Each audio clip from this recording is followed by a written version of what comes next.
ఇక సాయుధ బలగాలతో నియామకం కోసం కేంద్ర ప్రభుత్వం కొత్తగా ప్రవేశపెట్టిన అగ్నిపథ్ పథకానికి వ్యతిరేకంగా జరుగుతున్న నిరసనలో కాంగ్రెస్ పార్టీ నేరుగా కార్యాచరణ మొదలుపెట్టింది. ఈ పథకానికి వ్యతిరేకంగా యువకుల ఆందోళనకు సంఘీభావంగా సత్యాగ్రహ దీక్ష చేపట్టింది. ఢిల్లీలోని జంతర్ మంతర్ వద్ద ఆదివారం ఉదయం 10 గంటలకు కాంగ్రెస్ ఈ దీక్ష ప్రారంభించింది. ఇక కాంగ్రెస్ అధినేత్రి సోనియా గాంధీ కూతురు ప్రియాంక గాంధీ, ఎంపీలు, కార్యవర్గ సభ్యులు అఖిల భారత కాంగ్రెస్ కమిటీ ఆఫీస్ బేరర్ల దీక్షలో కూర్చున్నారు. అగ్నిపథ్ పథకాన్ని రద్దు చేయాలని ప్లకార్డులు పట్టుకుని నినాదాలు చేస్తున్నారు. మరోవైపు జంతర్ మంతర్ దగ్గర భారీగా పోలీసులు మోహరించారు. దీనిపై కాంగ్రెస్ పార్టీ ఆగ్రహం వ్యక్తం చేసింది. బ్రిటిష్ పాలకుల పోలీసులు లాఠీలు, బ్యారికేడ్లే గాంధీజీ సత్యాగ్రహాన్ని ఆపలేకపోయారని, ఇప్పుడు అగ్నిపథ్కు వ్యతిరేకంగా దేశంలో జరుగుతున్న సత్యాగ్రహాన్ని ఆపగలరా అని ప్రశ్నించింది. मंच पर उपस्थित कांग्रेस के सभी वरिष्ठ नेतागण, मीडिया के मेरे साथी, आज सत्याग्रह के मंच पर खड़े हुए मैं इस देश के नौजवानों को कुछ कहना चाहती हूँ। देखिए, आप इस देश का भविष्य हैं। आपसे बड़ा देशभक्त कोई नहीं है इस देश में। मैंने आप जैसे सैकड़ों बच्चों से बात की, आप जैसे सैकड़ों नौजवानों से बात की।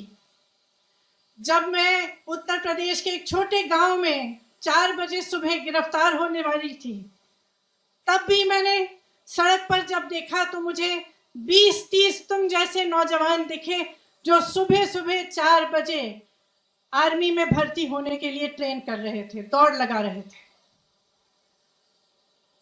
ट्रैक्टरों पे बैठे हुए मैं ऐसे नौजवानों से मिली जिन्होंने मुझे कहा कि दीदी उम्मीद छूट गई है, खत्म हो गई है।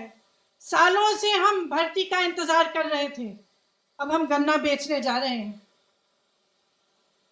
मैं आपसे कहना चाहती हूं कि आपका दर्द हम समझते हैं, पूरा देश समझ रहा है, पूरा देश देख रहा है, लेकिन आप ये मत भूलो कि ये देश आपका है, इस देश की संपत्ति आपकी है, इसे सुरक्षित रखना आपका कर्तव्य है।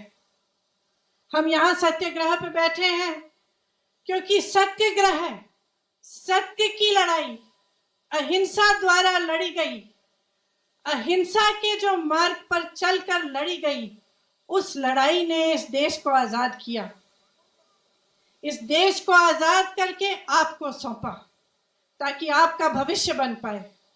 तो मैं आपसे आग्रह करती हूं कि परिस्थितियों को समझिए, आपके आसपास क्या हो रहा है, सरकार कैसे चल रही है, देश में क्या हो रहा है, उसको गहराई से समझिए।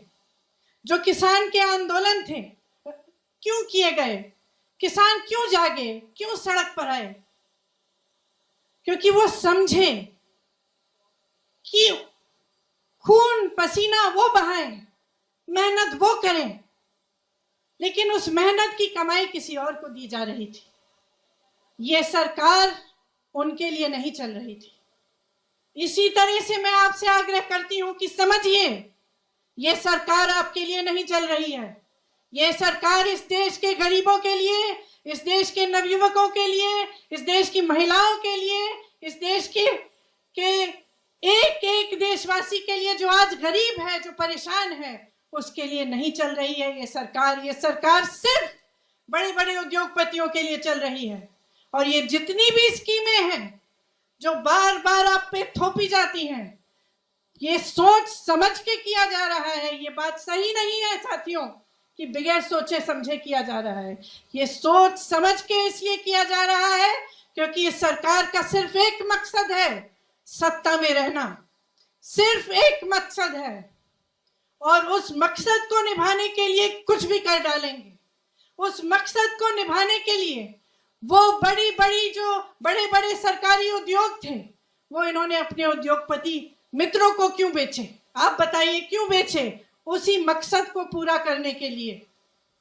आपको रोजगार मिलता था, वहां से आपको उन उद्योगों से, छोटे व्यापार से भी रोजगार मिलता था, जो तकरीबन आज बंद कर चुके हैं ये, क्योंकि इनकी नीतियों ने, नोटबंदी ने, तमाम नीतियों ने, जीएसटी ने उनको भी बंद कर दिया।